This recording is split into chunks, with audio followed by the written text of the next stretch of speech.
لا حول ولا قوة إلا بالله العلي العظيم حسبنا الله ونعم الوكيل ونعم المولى ونعم النصير أعوذ بالله من الشيطان اللعين الرجيم بسم الله الرحمن الرحيم الحمد لله الذي لا يبلغ مدحته القائلون ولا يحصي نعماءه العادون ولا يؤدي حقه المجتهدون الذي لا يدركه بعد الهمم ولا يناله غوث الفتن الذي ليس لصفته حد محدود ولا نعت موجود ولا وقت معدود فطر الخلائق بقدرته ونشر بياها برحمته وابتدى بالسهور ميدان أرضه ثم الصلاة والسلام والتحية والإكرام على نبينا ومولانا أبي القاسم محمد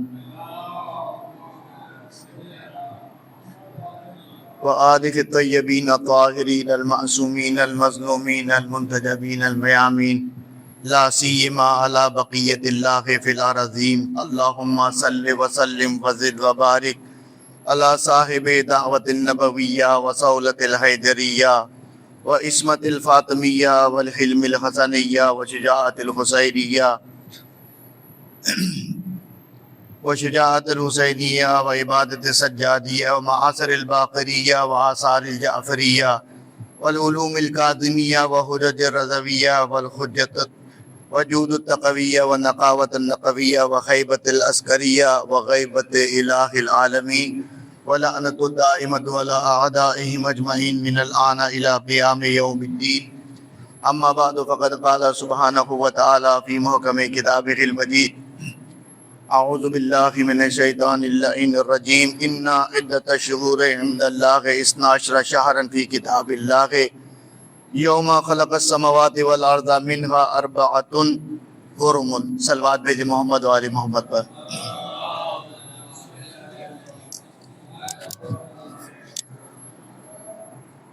سورہ توبہ کی آیت نمبر 36 کی تلاوت کا شرف حاصل کیا یہ جس میں ارشاد رب العزت ہو رہا ہے کہ اللہ کے نزدیک مہینوں کی تعداد 12 ہے اور یہ 12 مہینوں کی تعداد کب سے ہے کہ جب سے اللہ نے زمین اور آسمان کو خلق کیا اور ان 12 مہینوں میں 4 مہینے ایسے ہیں کہ جو بڑی حرمت والے ہیں۔ وہ 4 مہینے کون سے ہیں؟ وہ 4 مہینے ذیقعد، ذی الحج، محرم اور رجب کا مہینہ۔ یہ مہینہ ذیقعد کا مہینہ ہے جس کے لیے خدا نے کہا کہ بڑا حرمت والا مہینہ ہے۔ اس مہینے میں اگر آپ دیکھیں تو اس مہینے کی ابتدا جو ہے وہ بڑی بابرکت ہے کہ دختر امام موسیٰ ابن جعفر حضرت معصومہ فاطمہ معصومہ سلام اللہ علیہ کی ولادت بسعادت سے اس مہینے کی ابتدا ہوتی ہے، اور 11 تاریخ کو جو ہے وہ امام موسیٰ کاظم علیہ السلام کے فرزند امام رضا علیہ السلام کی ولادت بسعادت ہے۔ تو ویسے ہی یہ حرمت والا مہینہ ہے، لیکن اس کے علاوہ پروردگار عالم نے اس مہینے کی ابتدا، وسط، سب بڑا بابرکت قرار دیا ہے۔ یہ مہینہ اتنا بابرکت ہے بلکہ یہ جو 4 مہینے ہیں، 12 مہینوں میں سے 4 مہینے جو حرمت والی ہیں، یہ اسلام آنے کے بعد قابل احترام نہیں ہوئے، بلکہ یہ دور جاہلیت میں بھی کفار بھی ان 4 مہینوں میں جنگ نہیں کرتے تھے، بلکہ وہ رہزن کے جو قافلے لوٹا کرتے تھے وہ بھی ان 4 مہینوں میں قافلے نہیں لوٹتے تھے۔ یعنی اسلام نہیں بھی آیا تھا لیکن تب بھی وہ ان 4 مہینوں کا احترام کرتے تھے۔ تو یہ لیکن بہرحال کہتے ہیں نا اردو کو محاورہ کہ چور چوری سے نہ جائے، ہیرا پھیری سے جائے۔ ذیقعد، ذی الحج، محرم اور رجب میں چوری نہیں کرتے تھے، ڈاکہ نہیں ڈالتے تھے، جنگ نہیں کرتے تھے، لیکن دھندا تو اپنا خراب ہوتا تو کوئی بھی نہیں دیکھ سکتا۔ تو یہ جو آیت نازل ہوئی ہے، اس آیت کا اگر آپ بیک گراؤنڈ دیکھیں تو تفسیر میں آپ کو یہ ملے گا کیا 12 مہینے کے بارے میں انسانوں کو نہیں پتا؟ مگر قرآن میں جو ہے وہ خود اللہ کہتا ہے کہ اللہ کے نزدیک 12 مہینے، تو یہ خاص الگ سے اعلان کرنے کی ضرورت کیا تھی؟ یہ اعلان کرنے کے سبب یہ کہ وہ جو کافر تھے گھوڑے پٹے باز تھے، وہ رجب میں، ذیقعد میں، ذی الحجہ میں، محرم میں چوری ڈاکہ نہیں کرتے تھے.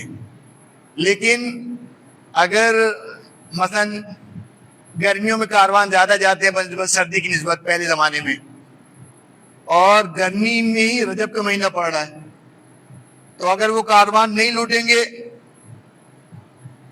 پھر جو سردیوں کے موسم آ جائے گا تو اس میں تو کاروان ہی نہیں آئیں گے، تو دھندا ان کا خراب ہوتا نظر آتا تھا.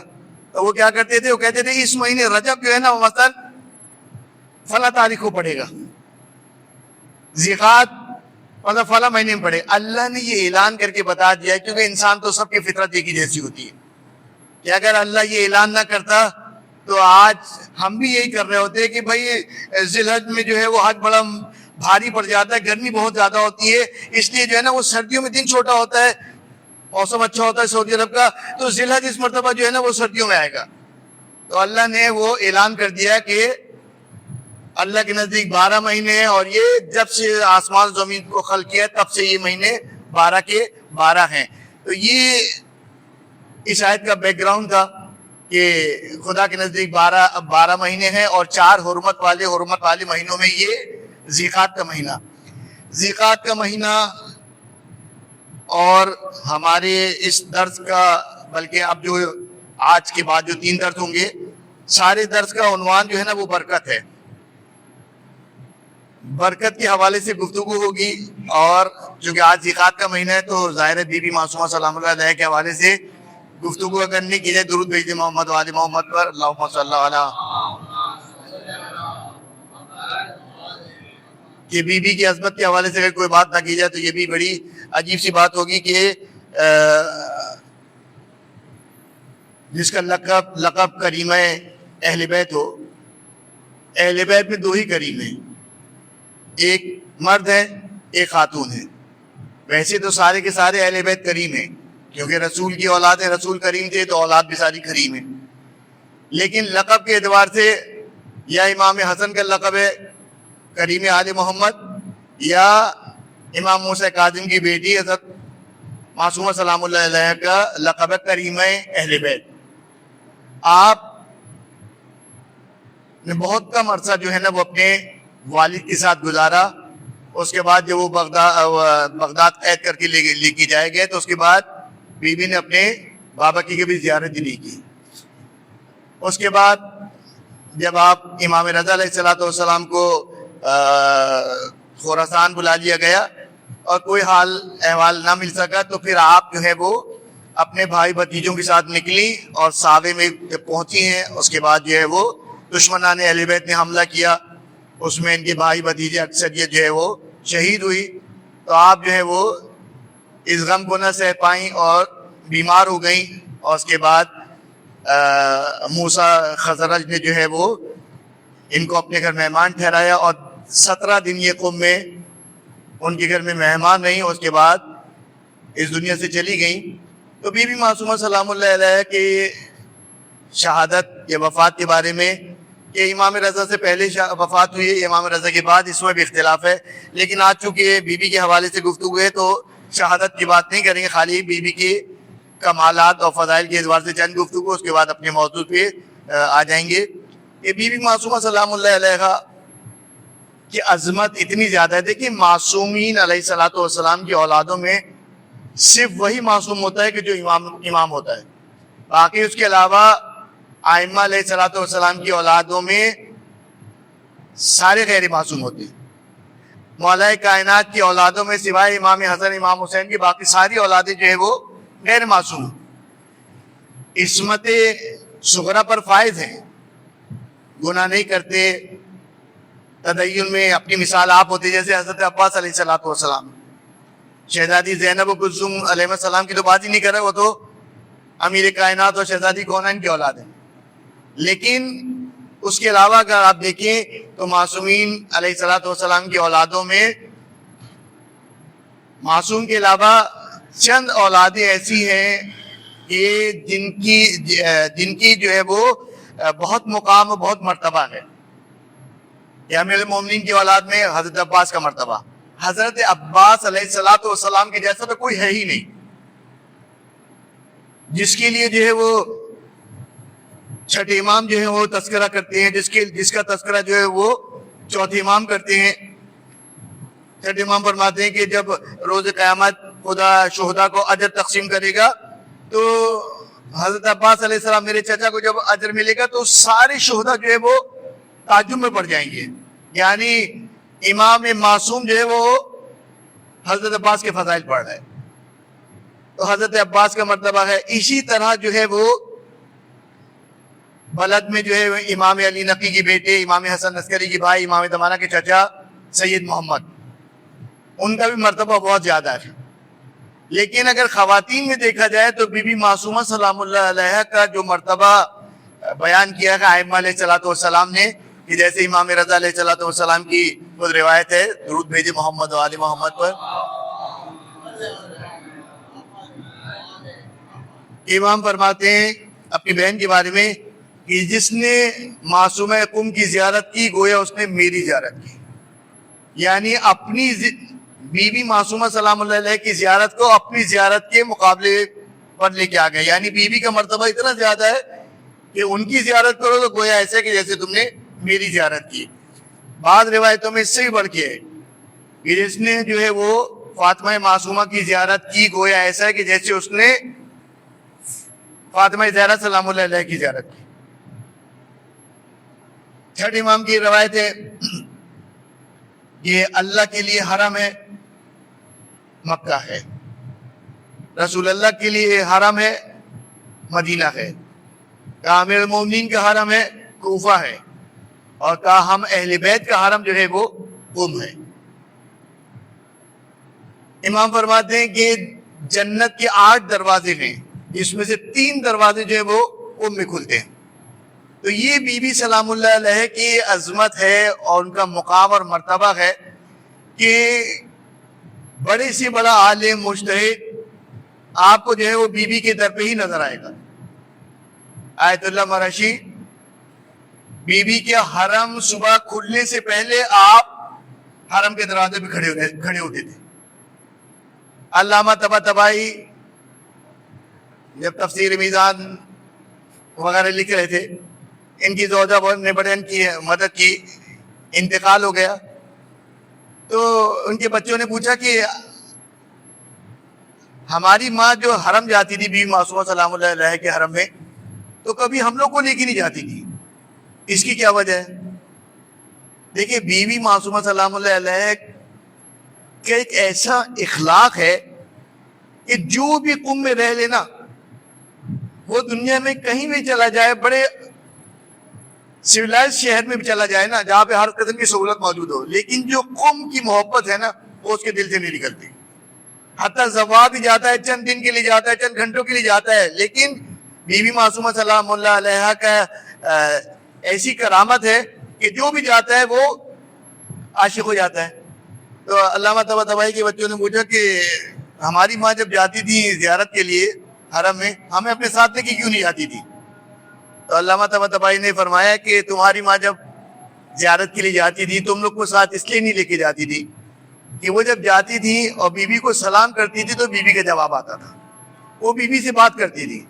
یعنی یہ کوئی کہنے والی بات نہیں کہ کہا جا رہا ہے یا کسی واقعے کو بڑا چڑھا کے بیان کیا جا رہا ہے۔ ایک ایسا آدمی اس واقعے کو نقل کر رہا ہے کہ جو مفسر قرآن ہے، جس نے 20 سال لگائے تھے تفسیر قرآن لکھنے میں، نہ مبالغہ ہے نہ جھوٹ ہے، لیکن یہ بی بی کی عظمت ہے کہ جو دل سے محبت کرتا ہے بی بی کا اخلاق اس کے ساتھ ایسے ہی ہوتا ہے۔ آغا بہجت مرحوم نفر اللہ مرقدہ، ہم نے خود اپنے زمانے میں دیکھے جب قم گئے تھے کہ ان کا ایک وقت تھا 8 سے 9 بجے، وہ ٹھیک 8 بجے جو ہے وہ آ جاتے تھے حرم میں اور بی بی معصومہ سلام اللہ علیہ کی زری کے پاس بیٹھ جاتے تھے، کسی سے کوئی بات نہیں کرتے تھے اور نہ ہی ان سے کوئی بات کرنے کی کوشش کرتا تھا، لیکن وہ بیوی سے مسلسل جو ہے نا وہ راز و نیاز کر رہے ہوتے تھے۔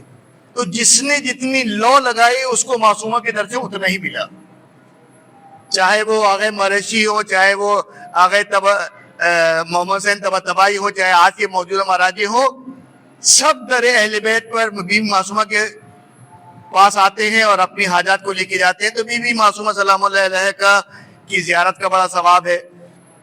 اور بی بی معصومہ سلام اللہ علیہ کے وجود کی وجہ سے اس قوم کی برکت یہ ہے کہ امام فرماتے ہیں، چھٹے امام فرماتے ہیں کہ آخر زمانے میں قوم یا قوم کے اطراف میں آ جاؤ، زندگی گزارو. یعنی دنیا کے حالات اتنے خراب ہوں گے، اگر امن ہوگا تو قوم اس کے اطراف میں ہوگا.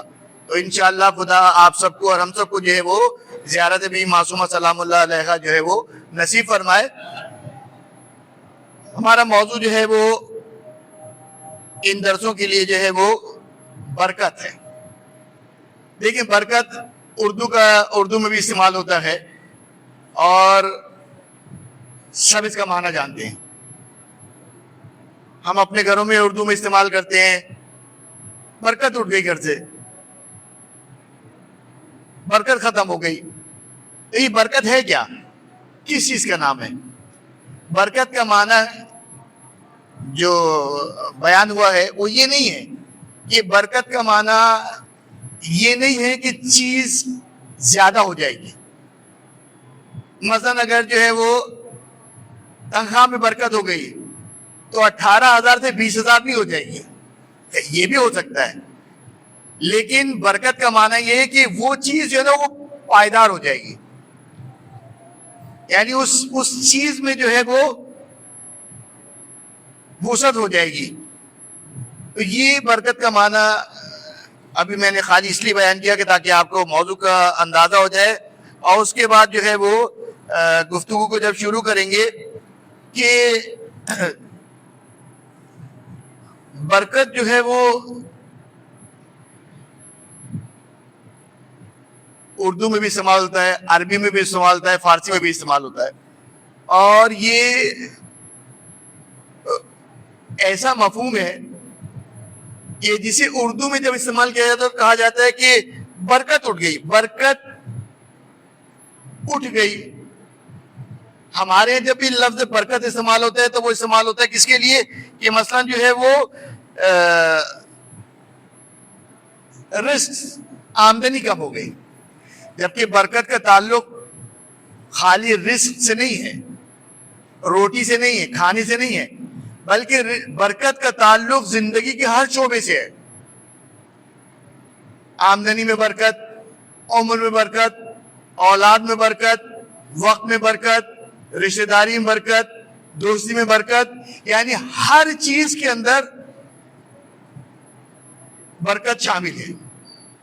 اب برکت جو ہے وہ اب دیکھیں میں آپ کے سامنے ایک آیت کی تلاوت کروں گا کہ سورہ اعراف کی آیت نمبر 96 کے اندر پروردگار فرما رہا ہے کہ وَلَوْ أَنَّ أَهْلُ الْقُرَىٰ آمَنُوا وَاتَّقَوْا لَفَتَحْنَا عَلَيْهِمْ بَرَكَاتٍ مِّنَ السَّمَاءِ وَالْأَرْضِ. آیت کا ترجمہ کیا ہے کہ اگر شہر والے جو ہے وہ ایمان لاتے اور تقوی اختیار کرتے تو ہم ان کے اوپر جو ہے وہ آسمان اور زمین کی برکات کھول دیتے. تو اس سے پتہ چل آیت کے سادہ ترجمے سے پتہ چل گیا کہ برکت کا تعلق دنیا سے بھی ہے، برکت کا تعلق آخرت سے بھی ہے. اور برکت جیسا کہ میں نے ابھی آپ کے سامنے بیان کیا کہ برکت چیز کا زیادہ ہو جانا نہیں ہے، بلکہ برکت کا معنی ہے کہ چیز پائیدار ہو جائے گی. اب یہ برکت ہماری زندگی سے آج ہم سب پریشان ہیں نا. پہلے کی نسبت اب ہماری آمدنی بھی زیادہ ہے. پہلے ایک باپ کمانے والا ہوتا تھا، گورنمنٹ جاب کرتا تھا یا چھوٹی سی دکان چلا رہا ہوتا تھا، 8-8 9-9 بچے پال لیتا تھا. آج 2 بچے پالنے میں جو ہے سے پسینے چھوٹ جاتے ہیں. جبکہ آمدنی باپ نے پورے سال اتنا نہیں کمایا ہوگا جتنا آج بیٹے کی 1 مہینے کی تنخواہ ہے، بلکہ اس سے زیادہ، لیکن پھر بھی برکت نہیں ہے. تو برکت رزق سے بھی اٹھ گئی، برکت زندگی سے بھی اٹھ گئی. آج آپ دیکھیں جوان موتیں ہو رہی ہے. برکت وقت سے بھی اٹھ گئی. آج پہلے کی نسبت وسائل زیادہ ہیں. پہلے ہم میں سے کتنوں کے پاس موٹر سائیکل تھی؟ سب بس میں ہی سفر کرتے تھے. آج ہر گھر میں گاڑی ہے, ہر گھر والے کے پاس بائک ہے, لیکن وقت میں برکت ختم ہو گئی. پہلے بسوں میں آتے تھے, خاندان میں ملتے تھے, ملاقات ہوتی, بھائی بھائی سے ملتا تھا. آج گھر کے اندر گاڑیاں موجود ہیں لیکن وقت میں برکت نہیں ہے, رشتہ داری میں برکت نہیں ہے, رشتوں میں برکت نہیں ہے. تو یہ برکت کا جو تعلق زندگی کے ہر شعبے کے ساتھ ہے. اور ابھی جو آپ کے سامنے انشاءاللہ آج کچھ چیزیں آئیں گی, اس کے بعد باقی 3 اور تقریروں میں آئیں گی کہ برکت کا عنوان اس لیے انتخاب کیا گیا ہے کہ ذیقات کا مہینہ ہے. اس مہینے ویسے ہی برکت والا مہینہ ہے, اللہ کی نزد قابل احترام ہے. تو اس مہینے اگر انسان کچھ بھی کرے گا وہ زیادہ اس کو فائدہ پہنچائے گا. تو برکت کے عنوان کو اس لیے گفتگو کا موضوع بنایا کہ انسان چھوٹی چھوٹی چیزوں کو سیکھے, عمل کرے تاکہ اس کی زندگی میں برکت. اچھا, برکت کبھی کبھی ایسا ہوتا ہے کہ انسان کی زندگی کے ہر شعبے سے برکت اٹھ جاتی ہے. کبھی ایسا ہوتا ہے کیونکہ بعض چیزیں ایسی آئیں گی, بعض گناہ ایسے ہوتے ہیں کہ جو کسی ایک چیز میں سے برکت کو ہٹا دیتے ہیں. مثلا ایک آدمی ہے جس کی زندگی میں برکت ہے, 80 سال 82 سال اس نے عمر پائی, لیکن اولاد میں برکت نہیں تھی, ساری اولاد اس کے سامنے دنیا سے چلی گئی. عمر میں برکت تھی, اولاد میں برکت نہیں تھی. ایک آدمی ہے کہ رزق بہت اچھا ہے, ماشاءاللہ اس کی تنخواہ بہت اچھی ہے, سب کچھ ہے, لیکن اولاد میں برکت نہیں, مثلا اولاد نہیں ہے اس کی. تو رزق کا تعلق, برکت کا تعلق جو ہے وہ زندگی کے ہر شعبے کے ساتھ ہے. بعض دفعہ انسان بعض کام کرتا ہے, بعض چیزوں میں تو برکت ہو جاتی ہے, بعض چیزوں میں سے برکت اٹھ جاتی ہے. تو ان تقاریر میں یہی سب چیزیں بیان ہوں گی کہ کون سا ایسا کام کریں اور کیا کریں کہ جس سے جو ہے نا وہ برکت جو ہے نا وہ ہماری زندگیوں میں باقی رہ جائے, اور اگر نہیں ہے تو شروع ہو جائے. کہ دیکھیں بہت سی چیزیں ایسی ہیں اسلام میں جس کی تاکید, دیکھیں احکام جو ہے وہ 5 ہے نا, یا واجب ہے, یا حرام ہے, یا مستحب ہے, مکروہ ہے, یا مباح ہے. واجب کام تو وہ ہے کہ جو آپ کو کرنا ہی ہے, اس میں کوئی چھوٹ نہیں ہے. نماز واجب ہے, پڑھنی ہے ہر صورت میں. روزہ واجب ہے, رکھنا ہے ہر صورت میں. حج واجب ہو گئے, کرنا ہے ہر صورت میں, اس میں کوئی چھوٹ نہیں ہے. حرام کیا ہے, جی چاہے نہ چاہے تم اس سے رکنا ہے. شراب پینا حرام ہے, کتنا ہی جی چاہ رہا ہو نہیں پی سکتے. باہر ممالک میں جاتے ہیں, گناہ کے مواقع بڑے آسانی سے میسر ہیں. نائٹ کلب میں جانا حرام ہے, نہیں جائے گا. تو واجب کو کرنا ہے, حرام سے بچنا ہے. مستحب کیا ہوتا ہے, کرو تو تمہارے لیے فائدہ ہے, نہیں کرو تو تمہارے لیے کوئی نقصان نہیں ہے, کرنے میں تمہارے لیے فائدہ ہے. مکروہ کیا ہوتا ہے, نہ کرو تو بہتر ہے. اور مباح کیا ہوتا ہے, تمہاری مرضی, کرو یا نہیں کرو کوئی فرق نہیں پڑتا. تو جو چھوٹے چھوٹے مستحبات اسلام نے بتائے ہیں نا, اس میں ہمارا فائدہ ہے کہ جو ہم نے آج کل بالکل ترک کر لی. پہلے لوگ نماز کے بعد باقاعدہ تسبیح فاطمہ زہرا سلام اللہ علیہا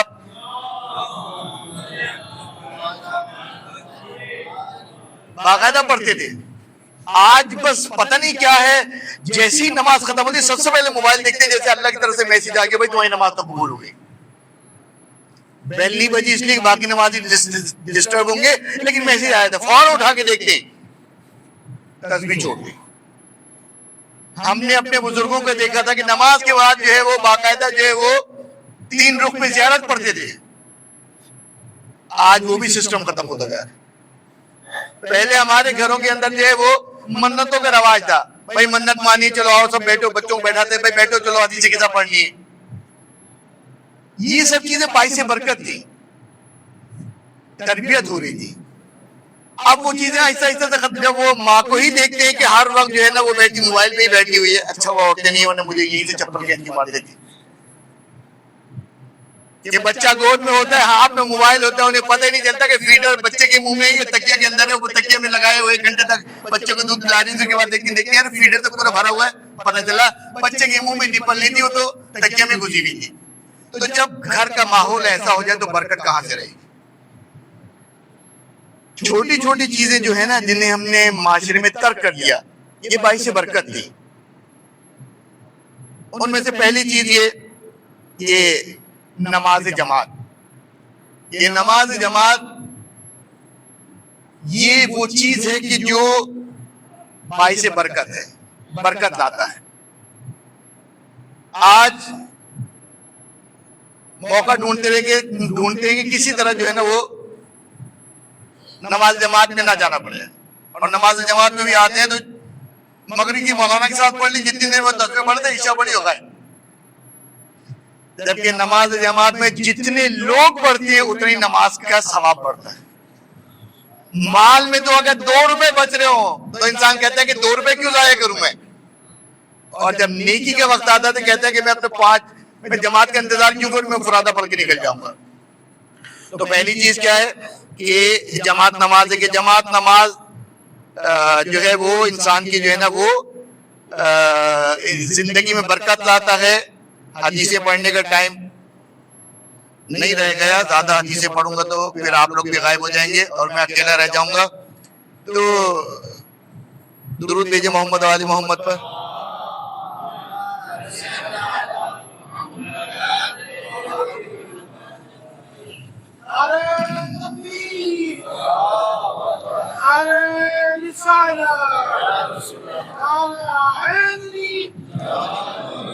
کہ پہلی چیز بیان ہوگی جماعت نماز.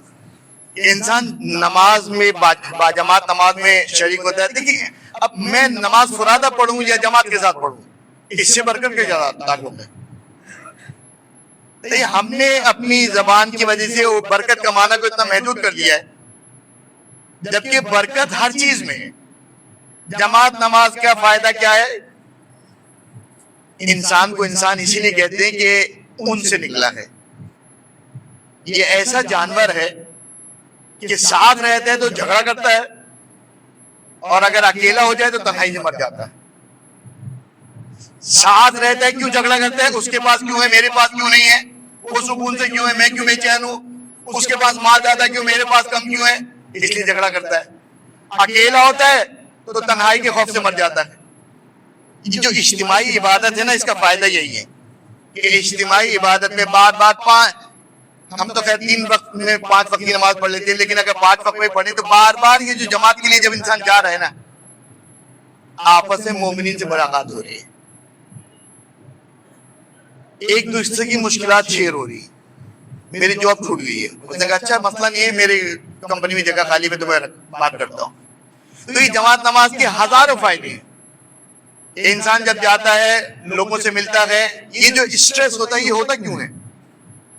آج ہر بچہ, ہر نوجوان, ہر بوڑھا اسٹریس میں کا شکار ہے. کیا ہوا؟ اسٹریس ہو گیا. کس بات پہ اسٹریس ہو گیا؟ اب انسان جب کسی سے نہیں ملتا, گھر میں بیٹھا رہتا ہے, خود بخود خیالات آتے رہتے ہیں. من شر الوسواس الخناس, شیطان کا تو کام ہی یہی ہے کہ تمہارے دل کے اندر وسوسے ڈالتا رہتا ہے. جاؤ جا کے مومنین سے ملو, مومنین سے ملو گے تمہارا ٹینشن ریلیز ہوگا. تم آج اپنی تنگ دستی پہ, اپنی پریشانی پہ رو رہے ہو, جب تم مسجد کے اندر جاؤ گے نا دیکھو گے تم سے زیادہ بری حالت میں جب بیٹھا ہوا ہے نا, ایک مرتبہ خدا کا شکر ادا کرو گے کہ اس کی حالت دیکھو میں تو اس سے کتنا اچھا ہوں. جب شکر نکلے گا خود بخود جو ہے وہ زندگی میں برکت آئے گی. تو یہ تو چھوٹی موٹی چیزیں تھیں جو میں نے آپ کے لیے بیان کی. دوسری چیز کہ جو زندگی میں برکت کا باعث ہے وہ ہے دعا. دعا بڑی تاکید ہے اسلام میں, بڑی تاکید ہے. قرآن میں جگہ جگہ دعا کے بارے میں جو ہے وہ آیتیں موجود ہیں. اذا سألك عبادي فإني قريب أجيب دعوة الداعي إذا دعاني فليستجيبوا لي. اے حبیب جب میرے بندے آ کے تم سے سوال کریں میرے بارے میں تو ان سے کہنا کہ میں جب وہ پکارتے ہیں میں ان کے پکار کے جواب دیتا ہوں. قل ما يعبئ بكم ربي لولا دعاؤكم. اگر وہ دعا نہ کرتے, اللہ کہہ رہے کہ اگر یہ دعا نہ کرتے تو میں کبھی ان کی طرف پلٹ کے دیکھتا بھی نہیں. تو دعا یہ خود باعث برکت ہے. ہمارے یہاں جو ہے وہ یہ رواج ہی ختم ہو گیا. ہم نے چیزوں کو, دعاؤں کو, ان سب کو جو نا وہ فیسٹیول کی طرح کر دیا ہے, جبکہ دعا کے لیے کوئی وقت تھوڑی ہوتا ہے, کوئی زمان و مکان تھوڑی ہے کہ بس یہ ہوگا تو اس دن مثلا شب جمعہ, بس شب جمعہ آئے گی تو دعائے قبیل پڑھیں گے. بھائی جس وقت پریشانی آ گئی اس وقت دعائے قبیل پڑھ لو. شب بدھ آئے گی تو دعائے توسل پڑھیں گے. آج تمہارا بچہ جاب کے لیے جا رہا ہے, دعائے توسل آج پڑھ لو, پیر کے دن ہے تو کیا ہوگا؟ کیا 14 معصومین یہ کہہ کے دعا قبول نہیں کریں گے کہ ہم تو شب بدھ دعائے توسل پڑھو گے تو ہم تمہاری مدد کریں گے؟ آج تو پیر کا دن ہے. ہم نے دعاؤں کو جو ہے نا وہ مخصوص کر دیا ہے. شب جمعہ دعائے جمعیل, شب بدھ دعائے توسل, جبکہ دعا کرو دعا باعث برکت ہے. قنوت میں آتا, نماز میں قنوت دعا ہے نا, قنوت میں کہ اگر مثلا درود پڑھ لیا یا عربی میں کوئی دعا پڑھ لی, اس کے بعد اپنی زبان میں دعا مانگو, جو کچھ مانگنا مانگو. تو دعا اتنی اہم ہے جو باعث برکت ہے کہ انسان جب دعا کرتا ہے, اور خصوصاً دعا دوسرے اگر چاہے اپنے حق میں قبول کرنے کے لیے تو اسے چاہیے کہ دوسروں کے لیے دعا کرے. سلام یہ بھی دعا ہے. آج ہمارے یہاں کتنی بے برکتی ہو گئی, ہم نے اپنے اولادوں کی تربیت کا کیا حساب کتاب کر لیا. اپنا زمانے کی بات کریں کہ ہمارے والدین جو ہے وہ کبھی اگر دیکھ لیں کہ کوئی بڑا آ کے بیٹھا ہو, ہم نے سلام نہیں کیا, تو یا تو اس کے سامنے ہی ڈانٹ پڑ جاتی تھی, اس کے جانے کے بعد یہ کلاس لے لی جاتی تھی کہ تمیز نہیں ہے, بڑوں کے سلام کرتے ہیں, کمرے میں آئے تو سلام تک نہیں کیا. آج والدین کی انگلی پکڑ کے بیٹا جا رہا ہوتا ہے, باپ کے ساتھ جا رہا ہوتا ہے, باپ تو آگے بڑھ کے ہاتھ ملا لے کے سلام کر لے, بیٹا جو ہے وہ کھڑا ہوا ہے. باپ کو ادب نہیں سکھانا چاہیے؟ یہ جو سلام کر رہا ہے یہ اس کی توفیقات میں اضافہ ہو رہا ہے, یہ اس کے اوپر خدا کی برکتیں نازل ہو رہی ہیں. سلام کا معنی کیا ہے؟ جب ہم کہتے ہیں کہ السلام علیکم یا السلام علیکم ورحمۃ اللہ وبرکاتہ, اور سامنے والا جو جواب دیتا ہے علیکم السلام ورحمۃ اللہ وبرکاتہ, تو میں نے اس کو دعا دی کہ تم پر اللہ کی برکت ہو, اس نے مجھ پر مجھے دعا دی کہ اللہ کی برکت تمہارے اوپر بھی ہو. تو آج سلام کا ہی رواج ختم ہو گیا کہ مسجدوں میں جاتے ہیں کندھے سے کندھے جڑے ہوتے ہیں. یہ آخری زمانے کی علامت ہے کہ آخری زمانے میں مسجدیں بھری ہوں گی, کندھے سے کندھے جڑے ہوں گے, لیکن دل بہت دور ہوں گے ایک دوسرے سے. کہ نماز میں جاتے ہیں کندھے سے کندھا جڑا ہے, نماز ختم ہوئی تو رسمن ہاتھ ملا لیتے ہیں, لیکن ویسے روادار نہیں ہوتے ہاتھ ملانے کے لیے. اگر نماز کے بعد آپ سے ملاقات ہو جائے تو آسمان دیکھ رہے ہوتے ہیں, جیسے لگتا ہے دوپہر میں تارے ڈھونڈ رہے ہیں. نظر اس لیے نہیں ملاتے کہ سلام نہ کرنا پڑ جائے, حالانکہ سلام کرنے میں سلام کرنا مستحب ہے, جواب دینا واجب ہے. یعنی ایک چھوٹا سا عمل کے جو ہماری زندگی بدل سکتا ہے, اس کو جو ہے وہ ہم نہ خود کرتے ہیں نہ اپنی اولادوں کو کہتے ہیں. مثلا میں اکثر خانوادوں کی گیدرنگ میں یہ بات کرتا ہوں کہ ماں باپ اپنی اولاد کی ترقی کے لیے کتنی دعائیں کرتے ہیں. صبح شام اپنی اولادوں کے لیے, بیٹیوں کے لیے, بیٹوں کے لیے یہی دعا کرتے ہیں, پروردگار یہ اپنے گھر بیاہ کے جا رہی ہے, اپنے گھر میں آباد ہے, میرا بیٹا جاب کے لیے جا رہا ہے, بہترین جاب سے مل جائے. دعا حضرت عباس کے علم کے نیچے جا کے یہی مانگ کرتے ہیں, منتیں مان کے علم چڑھا کے یہی دعائیں کرتے ہیں. لیکن عملی زندگی میں کیا ہوتا ہے, وہ کام کر رہے ہوتے ہیں کہ جس کے ذریعے سے بیٹی کا گھر بھی برباد ہو رہا ہوتا ہے, بیٹے کا رزق بھی تنگ ہو رہا ہوتا ہے. خبردار میں نہ دیکھوں پھپھی کو سلام کرتے میں نہ دیکھوں اگر ماں کا ہولڈ ہے, اگر باپ کا ہولڈ ہے خبردار ماموں کے نہیں جانا. تمہارا ماموں کے ساتھ سالے بہنے کا رشتہ ہے, عید کا صلہ رحمی والے رشتہ ہے. تم آپس میں سلام دعا نہیں کرو تو کچھ نہیں ہوگا, لیکن اگر اپنی اولاد کو کہو گے کہ جو ہے فلاں کو سلام نہیں کرو, فلاں کو نہیں کرو, صلہ رحمی والے رشتے. اب اس میں ایک بحث یہ بھی آئے گی کہ رزق کی تنگی کا جو سبب بنتا ہے ان میں سے ایک قدر رحمی ہے, کہ جب انسان قدر رحمی کرتا ہے, اپنے رحم والے رشتوں کے ساتھ قدر رحمی کرتا ہے, تو اس کی وجہ سے جو ہے نا اس کی توفیقات سلب ہو جاتی ہیں.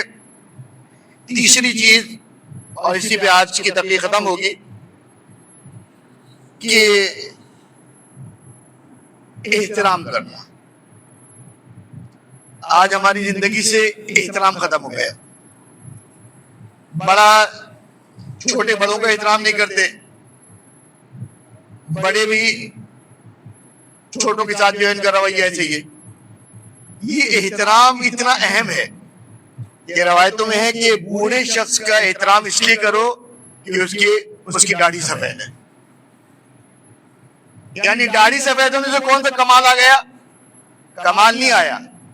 یہ خدا بتا رہے کہ یہ تم سے ہر لحاظ سے تجربے میں زیادہ ہے. تم آج جو کچھ تجربہ کر کر کے سیکھ رہے ہو، یہ تجربہ کر کے بیٹھا ہے. اس کا احترام کرو. آج احترام ختم ہو گیا معاشرے میں. میں تو اکثر دیکھتا رہتا ہوں، پہلے گھروں کی تربیت ایسی تھی کہ بچے گھر کے اندر گھر کے باہر بڑوں کا احترام کرتے تھے. آج ہم جیسا آدمی بھی اگر کھڑا ہوا اور نوجوان آپس میں ایسی باتیں کر رہے ہوتے ہیں کہ سنتے ہوئے بھی شرم آ رہی ہوتی ہے. اور اس بات پہ تعجب ہو رہا تھا کہ ان کو اتنی شرم نہیں آ رہی کہ ایک بوڑھا آدمی، ایک ان سے عمر میں بڑا آدمی کھڑا ہوا ہے. ہر قسم کی واحد بات، ہر قسم کے جو ہے مذاق. تو یہ اگرچہ مجھ سے کوئی رشتہ داری نہیں ہے، اگرچہ مجھ سے ان کا کوئی صلہ رحمی والا رشتہ نہیں ہے، لیکن میرے سامنے یا آپ کے سامنے کھڑے ہو کے کسی نوجوان نے ایسی باتیں کی کہ جس سے آپ کی عمر کے حساب سے وہ احترامی میں شمار ہو رہا ہے، یہ اس کی زندگی سے برکت اٹھا رہا ہے. یہ چھوٹی چھوٹی چیزیں کہ جسے ہم سمجھتے ہیں کہ اس کا کوئی ہماری زندگی میں دخل نہیں ہے، دخل ہے.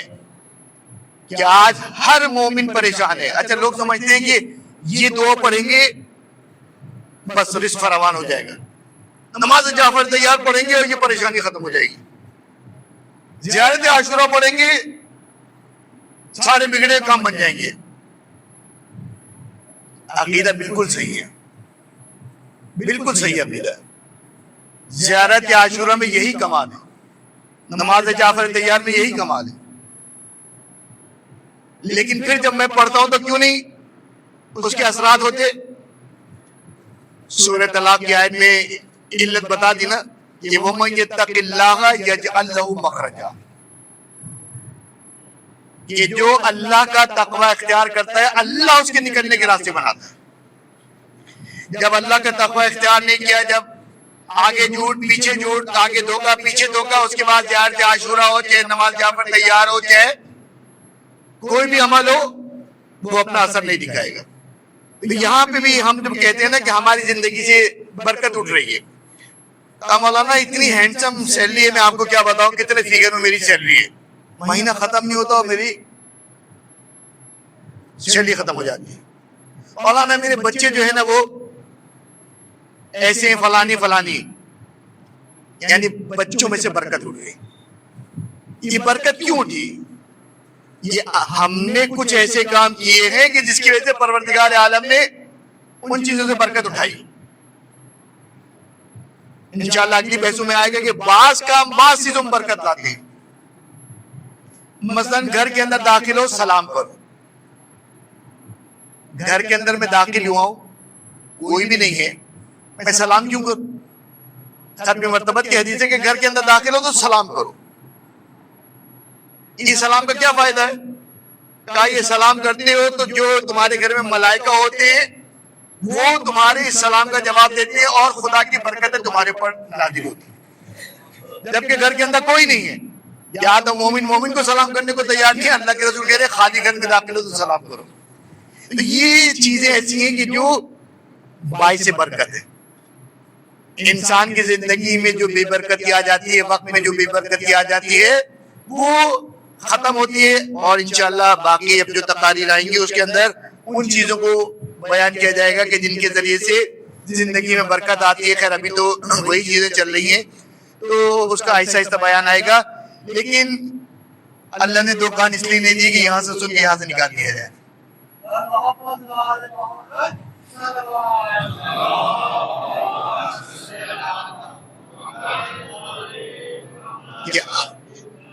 ہم لوگ کے زمانے میں کیا ہوتا تھا کہ ہم لوگ جب تقاریر سنتے تھے، جو سنتے تھے اس میں کوشش کرتے تھے عمل کرنے کی، کیونکہ اکثریت تو ہماری وہ بیٹھی کہ جو یا تو ایک دو سال مجھ سے بڑے لوگ بیٹھے ہیں یا میری عمر کے بیٹھے ہیں. میں یہ بات کہہ رہا ہوں اپنے سے چھوٹوں کی کہ ہم اس کو کرنے کی کوشش کرتے تھے. آج ہمارا مزاج ایسا ہو گیا ہے کہ اگر ہمارے پاس کوئی دینی کلپ آ جائے اور 3 منٹ کا ہونا ہم نہیں سنتے. 1 منٹ سے زیادہ نہیں ہونے چاہیے، کم ہو جائے تو بہت اچھا ہے. تو جتنا زمین کی گہرائی میں کوئلہ دبتا ہے پکتا ہے تب ہیرا بنتا. یہ جو ہیرا ہے نا یہ اصل میں کاپر ہے، یہ کوئلہ ہے. یہ جب زمین کی گہرائی میں جاتا ہے گرمی کی ہیٹ اس کو پکاتی ہے تو وہ کالے سے قیمتی پتھر بن جاتا ہے. جب زحمت اٹھاؤ گے، جب زحمت کرو گے تو پھر زندگی میں دکھا رہے گا. یہ چھوٹی چھوٹی چیزیں، میں یہ نہیں کہتا کہ بڑے بڑے وظیفے کیے جائیں، چھوٹی چھوٹی چیزوں کو انجام دیا جائے کہ جیسے سلام کرنا، جماعت میں جانا، گھر میں داخل ہوتے ہوئے سلام کر دینا. تو میرا طریقہ بھی یہ کہ میں کوئی بڑا عمل تو بتاتا بھی نہیں ہوں تاکہ مومن کہے کہ مولانا آپ کو تو فارغ ہوتے ہیں، ہمارے پاس تو ٹائم ہی نہیں ہوتا. دنیا میں سب سے بیکار آدمی جو ہے نا وہ مولوی ہوتا ہے. اس کے پاس ہی سب سے زیادہ ٹائم ہوتا ہے، باقی کے پاس تو سب کے پاس ٹائم ہوتا ہے. آپ سب کے ساتھ پیٹ لگے ہوتے ہیں، ہمارا کھانا تو اوپر سے آتا ہے، ہمیں تھوڑی کمانا پڑتا ہے. ہم تو جب کہ چاہتے ہیں کہ پروردگار پزے کا جی چاہ رہا ہے، وہ جو حضرت موسیٰ کے لیے روک دیا گیا تھا وہ ہمارے لیے آنے لگا ہے. نہیں، ایسا نہیں ہے. ہمارے بچے بھی اسکول جاتے ہیں، ہمارے پیٹ ہے، ہمیں بھوک لگتی ہے، سب کچھ وہی ہے. جو آپ کو کرنا پڑتا ہے وہی ہمیں بھی کرنا پڑتا ہے. ٹائم نکالنا پڑتا ہے، ٹائم نکلتا نہیں. چھوٹی چھوٹی چیزوں کی عادت ڈالی جائے، انسان کا اپنی زندگی بدل سکتا ہے. پھر یہ کہا جاتا ہے ارے مولاناؤں کے تو بڑے مزے، ان کے اوپر تو کوئی مصیبت نہیں آتی. آتی ہے، لیکن مولانا اتنے عمل کر رہے ہوتے ہیں کہ وہ آتی بھی ہے تو ٹل جاتی ہے. چھوٹے چھوٹے عمل کیجیے، زیادہ لمبی گفتگو بھی نہیں کرنی.